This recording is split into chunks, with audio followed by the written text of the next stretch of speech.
Why come ye hither, redcoats? Your mind what madness fills? In our valleys there is danger, and there's danger on our hills. Oh, hear ye not the singing of the bugle wild and free?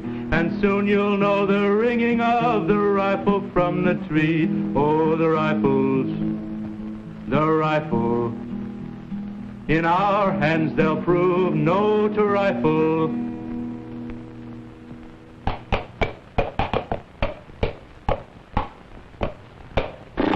Wake up! The British are coming! To arms! The regulars are marching! Wake up! Wake up!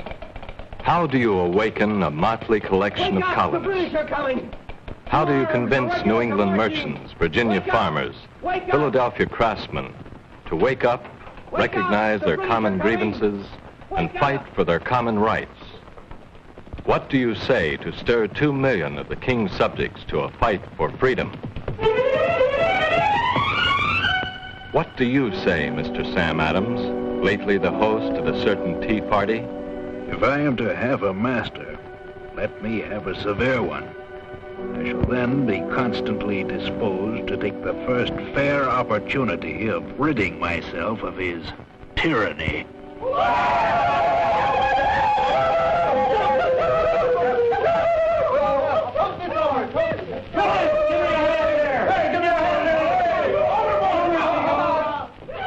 The Boston Tea Party. Sam Adams replied to the tea tax. But what of a dozen other trade restrictions? These too have gone before Paul Revere and William Dawes to ride throughout the countryside and arouse the people of all classes. And now, with the dawn, the redcoats are marching. But what say you to this marching, men of New England? Where will you take your stand? On the bridge at Concord or on the village green at Lexington? Stand your ground, men. Don't fire unless fired upon. But if they mean to have a war, let it begin here. And here it does begin. With a shot heard round the world. But heard nowhere with more enthusiasm than in certain capitals of Europe, where England's enemies unite as they wait to see if the uprising will blossom into a revolution, the revolution into a war, and the war into the defeat of an empire that is threatening to engulf the world. And in London, King George III... The die is cast. The colonies must either triumph or submit. But the die is not yet cast. For in Philadelphia, where the Second Continental Congress is meeting in Independence Hall, there are still those who are not aware that they have common cause with the Minutemen. I'm sorry, Mr. Chairman. But events will not wait upon the outcome of a debate. And with the heroic resistance of Bunker Hill, the American intention gradually takes shape. And a war which has been confined to a single city and its neighboring towns now spreads out across the New England hills to a wilderness stronghold, Fort Ticonderoga. The British garrison sleeps, confident in its possession of this key to the Hudson River Valley. But a certain daring band of Vermont farmers do not sleep tonight. They call themselves the Green Mountain Boys. Their leader, Ethan Allen.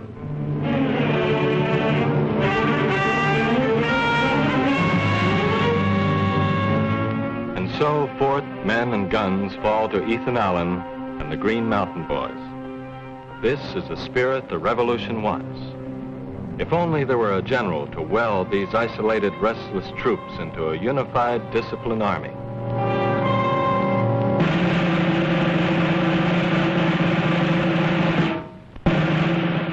A planter and one-time surveyor, a leader of men who knows a thing or two about the way the British go to war and has a plan. To relieve the burden on New England by attacking the enemy on his home ground. And so an expedition is outfitted, as well as the Second Continental Congress can do so, and sent toward the British stronghold in Canada.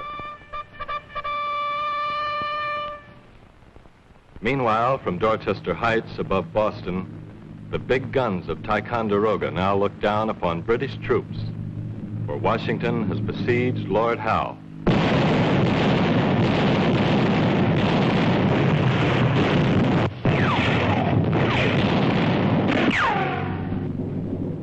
To the British commander, it's an opportunity to escape. The entire British Army evacuates Boston, and New England is temporarily relieved. But victory is soon followed with defeat. Weakened by extreme cold and the long wilderness march, Arnold's forces arrive at Quebec and are thoroughly beaten by the well-fortified British.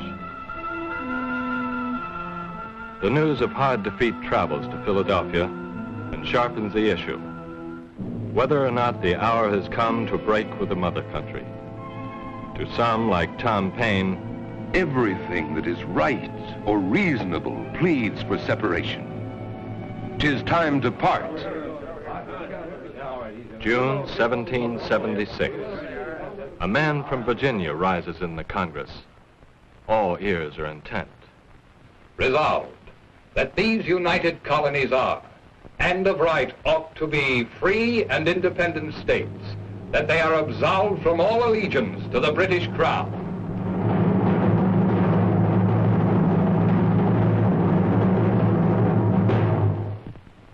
When, in the course of human events, it becomes necessary for one Now, people with Thomas Jefferson's words, the die is cast, and independence is declared throughout the land. But to the inhabitants thereof, it looks as though liberty is going to be as short-lived as the term of a Connecticut militiaman, for the little American army is collapsing. Collapsing as the British drive Washington away from the Hudson River, defeating his troops at every encounter. Long Island, Brooklyn, Harlem Heights, White Plains, and driving them in exhaustion behind the Delaware River. Now every night finds more men gone and finds the general's spirits lower. Many an uneasy hour, when all about me are wrapped in sleep. Few people know the predicament we're in, and few will know if any disaster happens to their lines, from what cause it flows. Christmas 1776. But across the river in Trenton,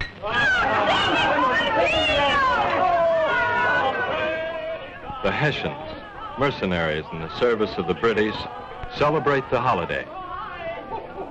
But if these drunken mercenaries could be surprised,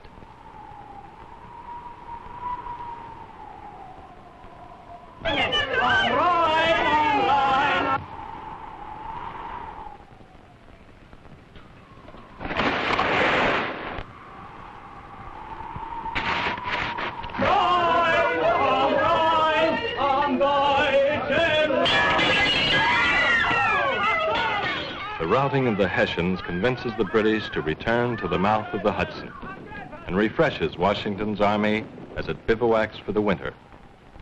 But the severe New Jersey winter is enough to make the memory of a single victory fade, for memory will not keep a man warm or give buying power to the worthless Continentals with which he is paid. There is, of course, a paper the troops could read, a crisis paper, written by an Englishman whose loyalty is to the American cause. These are the times that try men's souls. The summer soldier and the sunshine patriot will, in this crisis, shrink from the service of their country.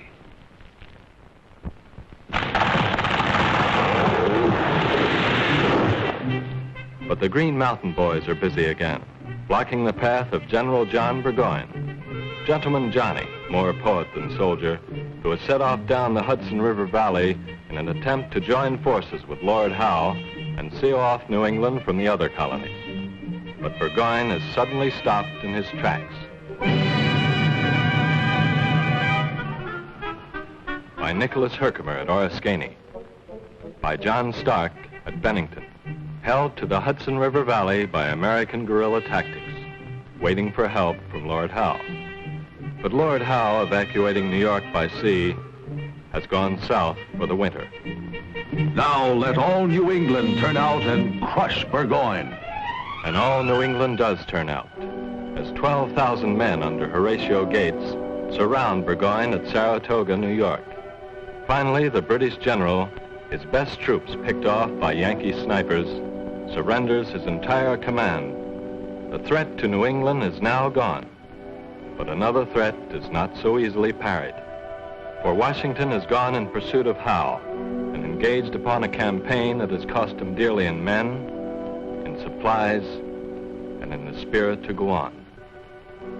Valley Forge, the winter of '77. 1, 2, 1, 2, company! The Baron von Steuben, a hard Prussian taskmaster for untrained Americans, has taken an interest in this strange revolution. 1, 2, 1, 2. Actu Yankee Donko! American. Others have taken an interest.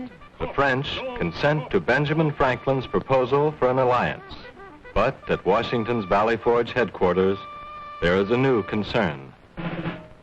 A certain General Cornwallis has appeared off Charleston, South Carolina, calling forth the support of thousands still loyal to the King of England. But unorganized bands of backwoodsmen harass his army, delaying his attempt to roll up the colonies from the south, pursuing him all the way into Virginia. Meanwhile, Washington must protect the Hudson. But despite an important victory at Monmouth, New Jersey, he arrives at White Plains, New York, with little to hope for in the way of final victory. The French have not yet been heard from.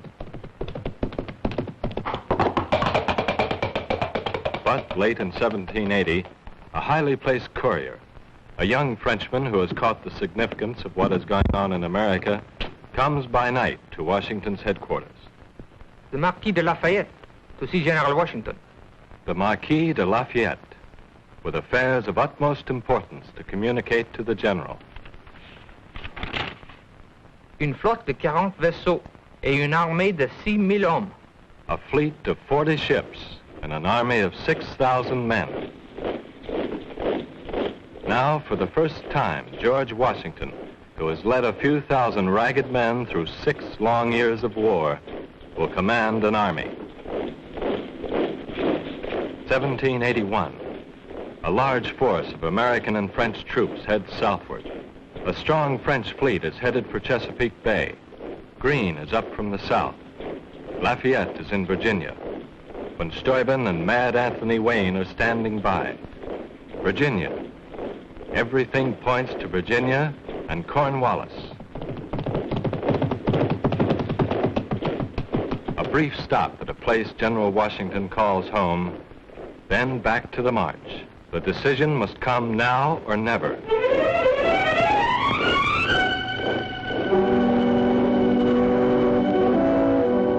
Cornwallis has moved out on a narrow peninsula. There's a chance he may get away by sea. But he fears that Yorktown is a defensive post, which is forever liable to become a prey to a foreign enemy with a temporary superiority at sea. The French, under Admiral de Grasse, now have that superiority at sea, and Cornwallis pleads for help. If you cannot relieve me soon, you must be prepared to hear the worst.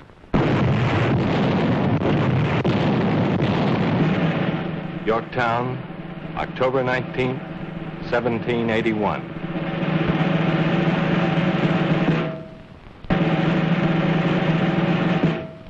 Cornwallis surrenders to Washington. And though the Treaty of Peace is to take 2 years to come, the colonists are all awake now, awake to their common responsibility, the responsibility of forging a nation. Not, it is hoped, an ordinary nation, but a broad place, a special place, a place where an idea can take refuge. Freedom hath been hunted round the globe. Oh, receive the fugitive. and prepare in time an asylum for mankind. Born from a world of tyrants beside this western sea, we'll form a new dominion, a land of liberty.